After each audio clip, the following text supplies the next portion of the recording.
Hello everyone, I'm Dr. Grubbly. Today's video is going to be about POE2, and specifically we're going to go over a build that I enjoyed playing multiple times so far in the 0.2 patch, and that is Frozen Locus Monk going with Acolyte using the Darkness node. The videos that you saw in the showcase were done mostly with SSF gear. There were, I think, one or two pieces that I got from somebody in the guild along the way, but mostly self-farm. Why did I want to do this build? First of all, I love the monk class. It's what I almost exclusively play, and in particular, I do like the Acolyte. For me, it's just a power fantasy thing. Some people have the classes that they go with. For me, I like the power fantasy of the Acolyte. It's not the strongest build, it's underplayed, but I like it. In particular, I'm a bit of a monk purist. I like to stick with the quarterstaff and monk skills. So I wanted to make this, sticking with that and going with that. I wanted to go for the challenge and the opportunity of going with the underplayed Ascendancy, since Acolyte, there was that famous picture where Acolyte had like 0.23% play of the players in the game. So I like the idea of playing the underplayed one and being off meta. And I also wanted to test out Darkness. That mechanic I thought had a good potential for helping me in hardcore, because this was all done in hardcore and I'm certainly not the best player. Quite a bit of skill issue, so I had not previously gotten to maps on hardcore before. I figured the Darkness as a defensive layer could help with that. And then one of the biggest points is that the build and the playstyle, I find it very fun, engaging, dynamic, also very similar to like martial arts type of playstyle. So being a monk, of course, we're thinking martial arts, and it, you fly around as you saw, like the zipping with the punches. I like it. So let's talk about the main skill we're going to be using here, because the build primarily does use Frozen Locus. So Frozen Locus, this is a skill that uses your quarterstaff, and the way it works is you flip backwards and you leave this icicle on the ground, and that thing lets out a chilled area. It has an HP pool. You hit it, it explodes, deals cold damage around it. Some things to note about this gem: it has a very high crit chance itself. So if you can get crit on your tree and or on your gloves, you can scale that actually pretty easily.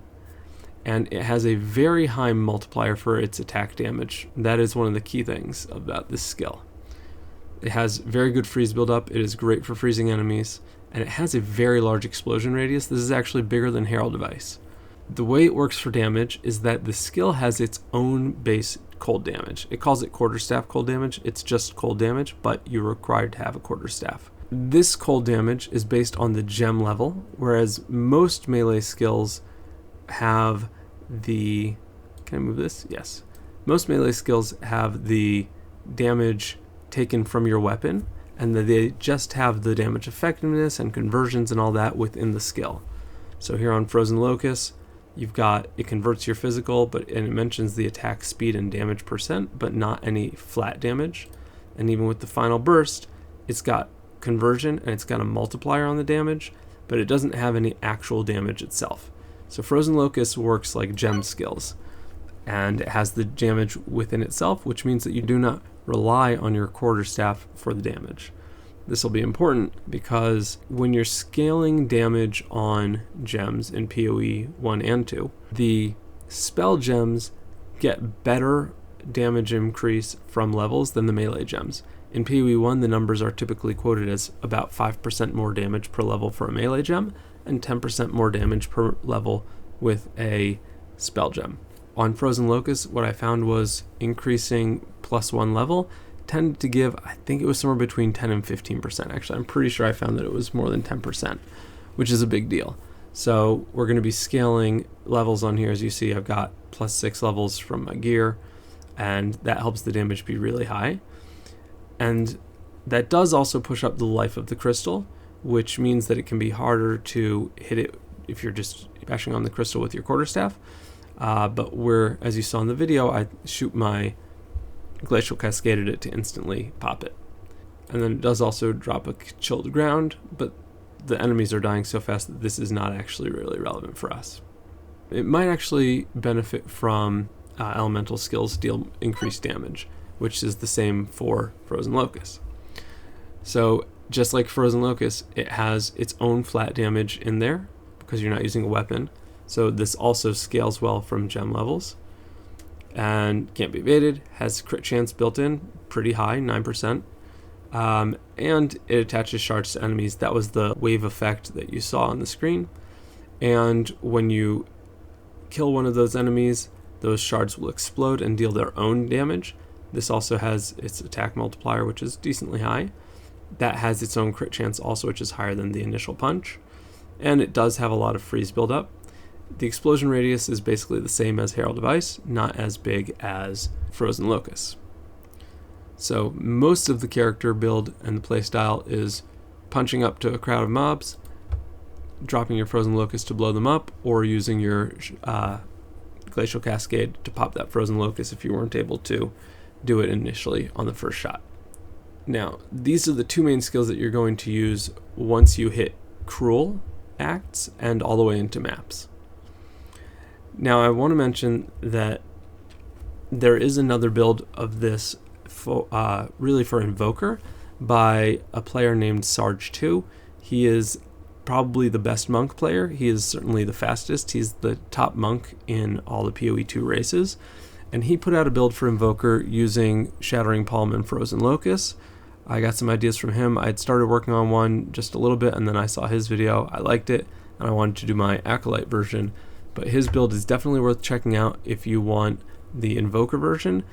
I think probably it's going to be stronger because Invoker overall is a stronger build and easier to scale. I'll link his channel down in the description below. Please check out his video and content. He's a great guy. So going over our skills, first we've got Glacial Cascade. This is a skill that shoots out the ice. It converts your fizz to cold, and it says 8 bursts. If you look closely, it's got do boom, and that final burst is where you get most of your damage. It consumes the freeze and deals 350% more damage. So this is your one. You freeze them. Once they're frozen, you do your burst and you do big damage. Ice crystals hit by the final spike explode. So that's why it can instantly pop our Frozen Locus. So next up, we've got Frozen Locus. This one I support with Glaciation for more freeze buildup. In this case, I'm using Cold Infusion for the extra cold damage, and Innervate for the occasional times where I can pop it with a shocked enemy and get an extra burst of additional damage. This character I did rip in hardcore. I ripped to volatiles before the nerfs, so I have not paid much attention to it. I moved things around a little bit, but even if I had a 2 or 3 link, I would be, or I should say like a 3 link, at this point I would be using Glaciation, Cold Infusion, and then third one's really a flex spot depending, but Innervate certainly in this case can work well. And if you look here, I do have some flat damage from my gear. The vast majority is cold damage, so the minus 50% doesn't change things much. If I were to take Primal Armament and replace Cold Infusion with that, I would go from 10,700 to 11,300.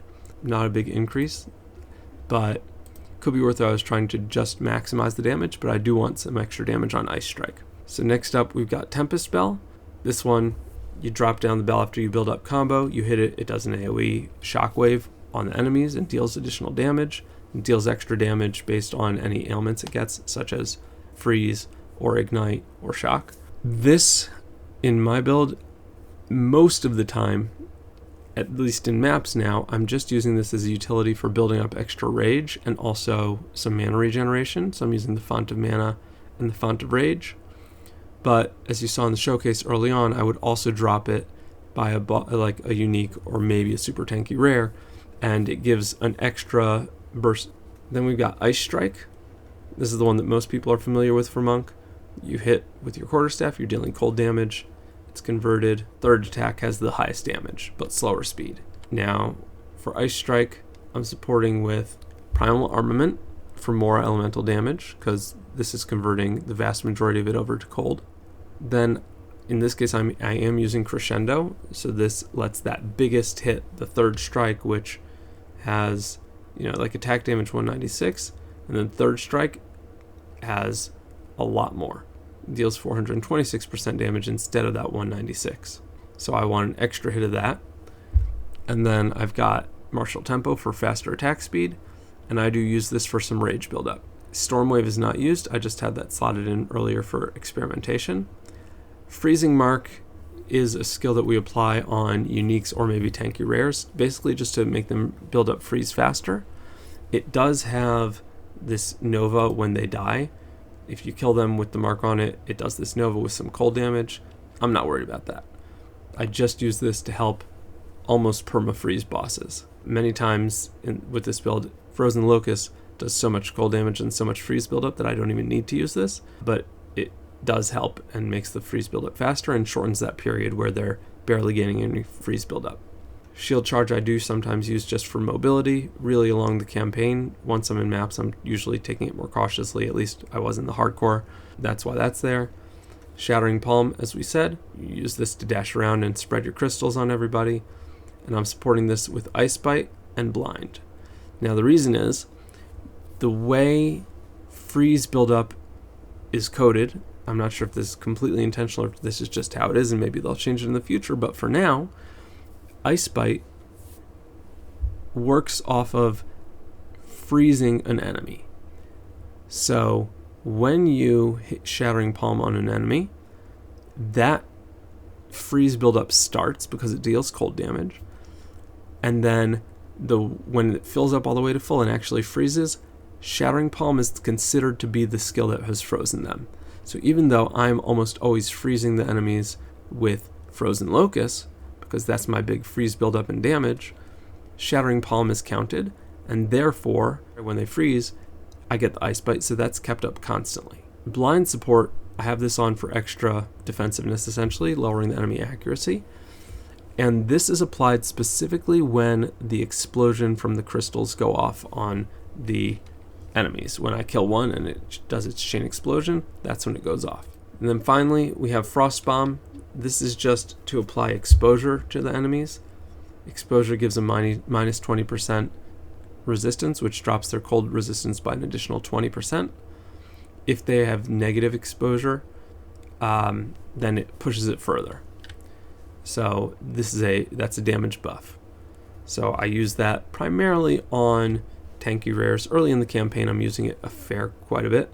Then later on, once we get either into Cruel or certainly by maps, then I often am not thinking to use this except for tanky rares or uniques. Now, let's go over the passives. So first of all, you might have noticed I don't have any auras or any spirit gems. I don't have any spirit. I don't have Herald of Ice like everybody would always run. I'm not running any of those things. No cast on freeze. I mentioned about Sarge 2's version with the Invoker. He does use spirit gems with cast on freeze, and he has a lot bigger clear because he can use those gems, and he can do cast on freeze with things like Voltaic Mark as a Nova explosion, so it helps with the clear, but we don't use any of that. The reason is I was testing Darkness. So Darkness, this Embrace the Darkness node, says I have no spirit. I cannot use spirit gems. As a trade-off for that, I gain Darkness, which is a defensive layer. You can see over here, it's that purple line. Currently I have 744 of it.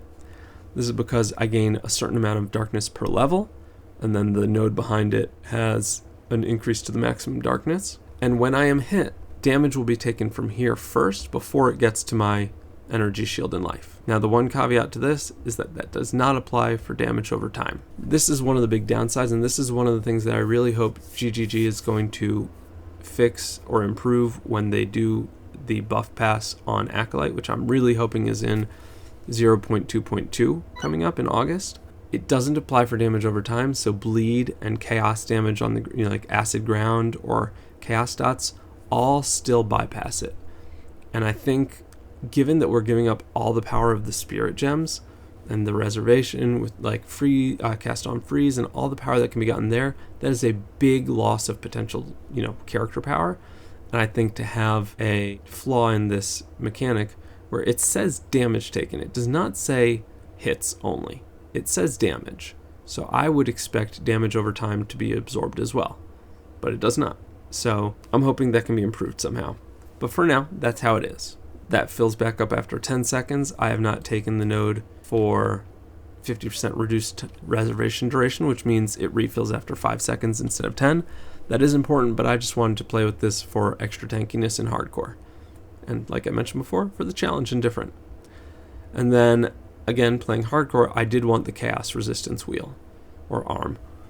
So this gives 7% chaos res here, which is then doubled because of all chaos res being doubled. So this makes chaos res much easier to gear for, and also it just starts you off with a baseline of 14%.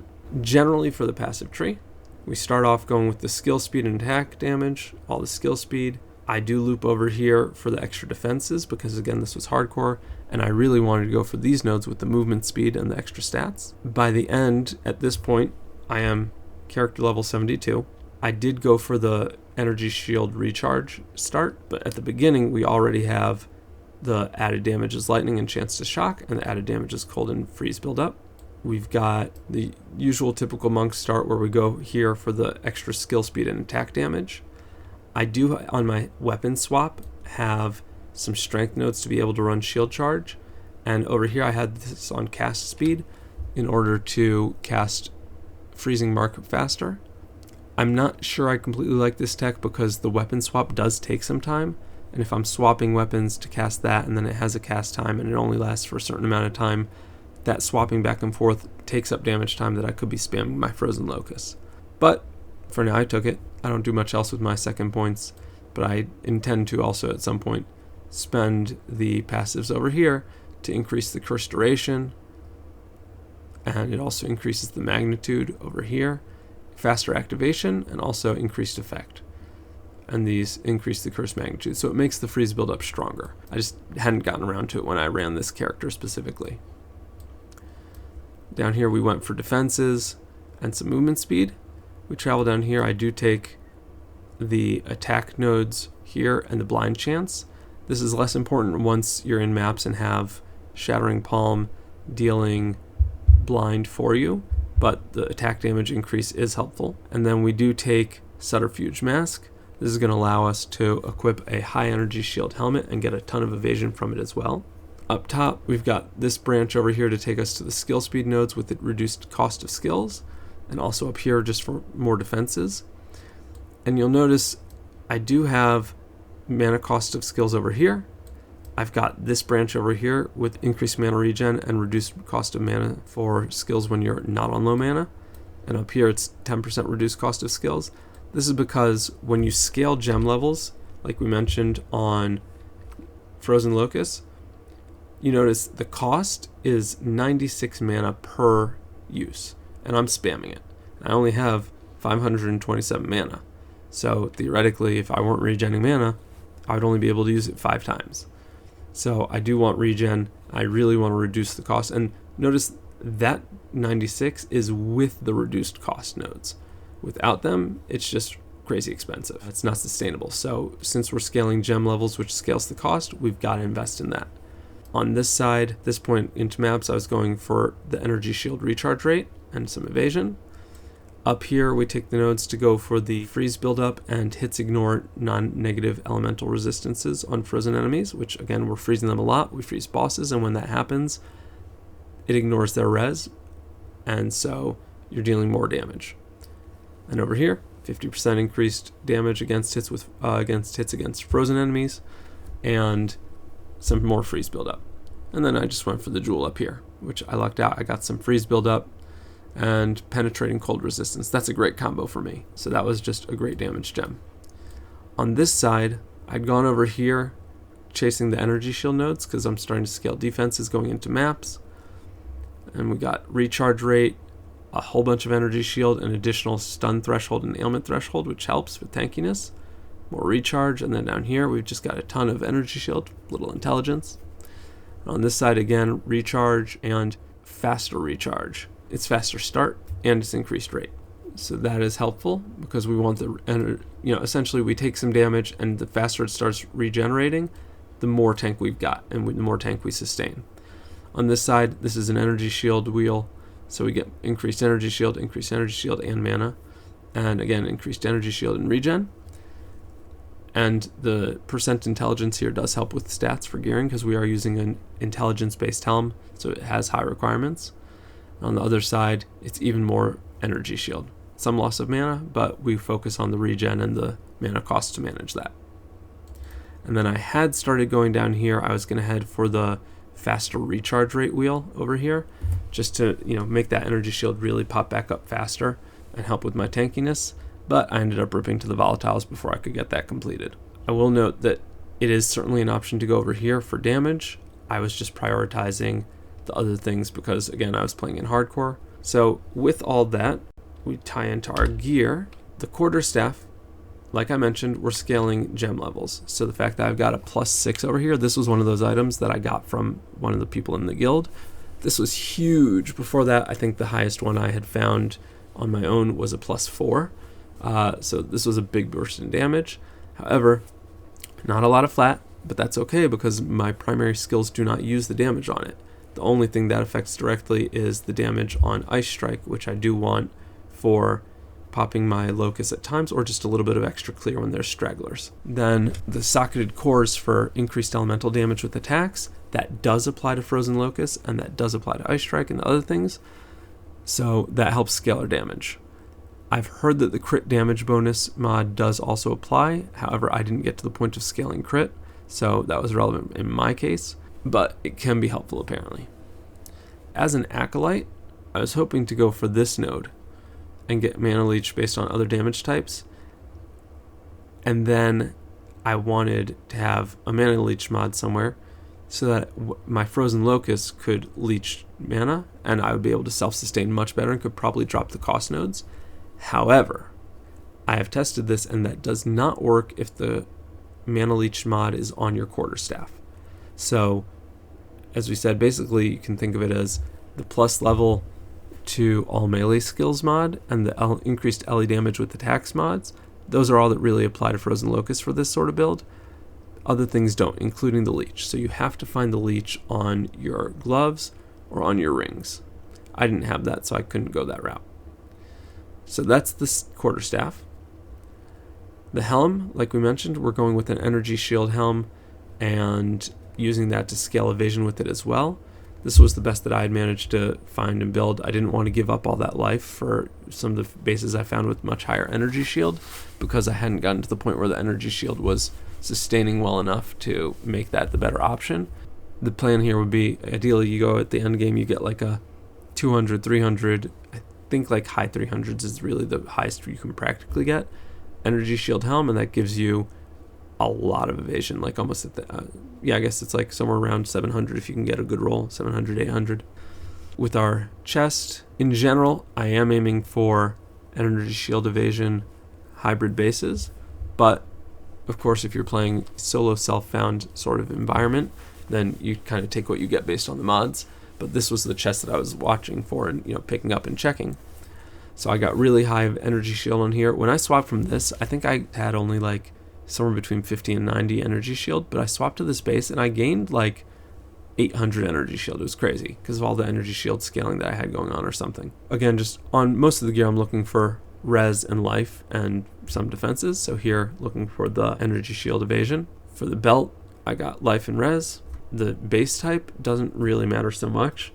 I would prefer the kind that scales the life or maybe adds some armor for a little bit of fizz mitigation, but mostly I'm really just looking at the mods. Later on, a stun belt would be great, but again, mods first and also charm slots. For boots, obviously going for move speed as always. Res, life if we could get it. I did not manage to find life here, at least not on a good enough roll with good movement speed to replace those two reses, and I needed my reses on there. My gloves, flat damage, very helpful for keeping up with DPS in the campaign and in maps, of course. I got really good life roll on here. The life on hit and life on kill really helps with sustain. Really helps with tankiness and sustain, especially like in maps when you're getting swarmed and you're doing lots of little kills. It helps with any hits you're getting. And I managed to find a little bit of res on here. And as you can see, like this was an energy shield base.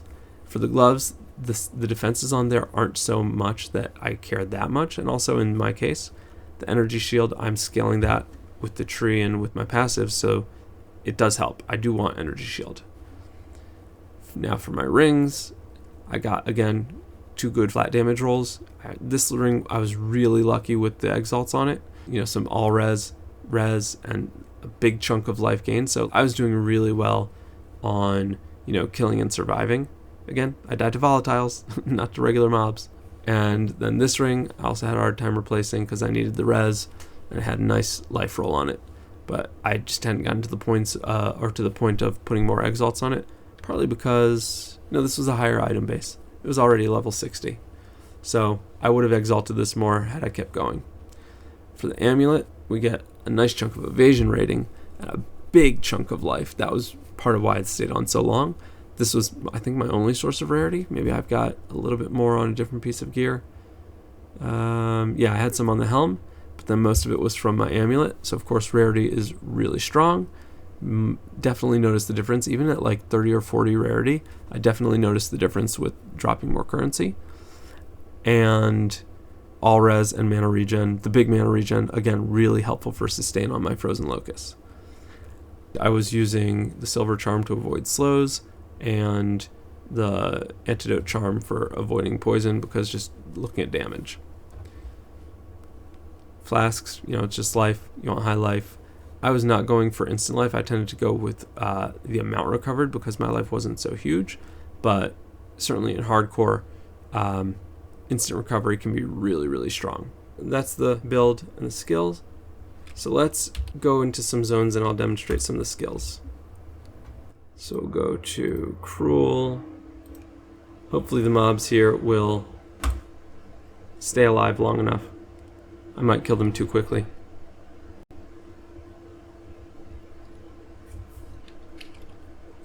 So first of all, let's check Shattering Palm. So you see that AoE around it? It does that cloud. That cloud spreads the crystals. Notice nobody has the blind stuff on them. That one mob does. And now I'm going to kill one. And they all died. I can't even show you the blind on them. But when they explode, the explosion triggers the blind from the support gem. So now, Frozen Locus, as I said, we do that, we pop it with that, or, more ideally, let's find us a thicker mob. So these guys, I can aim, and I instantly pop it. I don't have to do my Frozen Locus, my Glacial Cascade on certain mobs, like this big gorilla. I can do it instantly. These guys do not. Okay, so this is where I start having to use Glacial Cascade to pop it, because certain mobs are lighter. You notice it got pushed back? Here, I'm going to be a bully. I'm going to push it around. Okay, so this is one of the complications on the build, and where it takes skill is I've started to learn like certain mobs are lighter like that. They get pushed around, and those ones I have to either do that or I have to beat on my Locus. Now here, you notice how long it took to pop my Frozen Locus with Ice Strike? What was that, 6 hits? And that's because my quarterstaff does not have a lot of flat damage on it. So those are things to be aware of with the skills.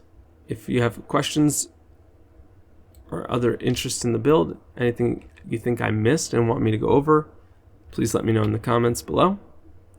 I'll be happy to make a follow-up video. I also could put out one about a leveling guide if you want to level this setup specifically.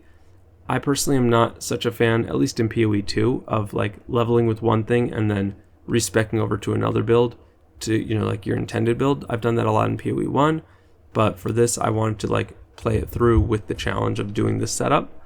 And so if anyone's interested in that, I can make a video about the leveling process with that as well. If you found this video interesting and helpful, would appreciate it if you could like, subscribe, comment, etc. Help me grow the channel. I do stream on Twitch. I do play POE1 and POE2. I'd love it if anyone would stop by, come hang out, ask questions, chill, chat. I have been on more of a SSF sort of kick in POE2, but I do also enjoy helping out newer players, which is why I make this sort of guide. And if you need help in game, please also feel free to hit me up. That'll be it for today's video. Thanks for watching. Catch you in the next one.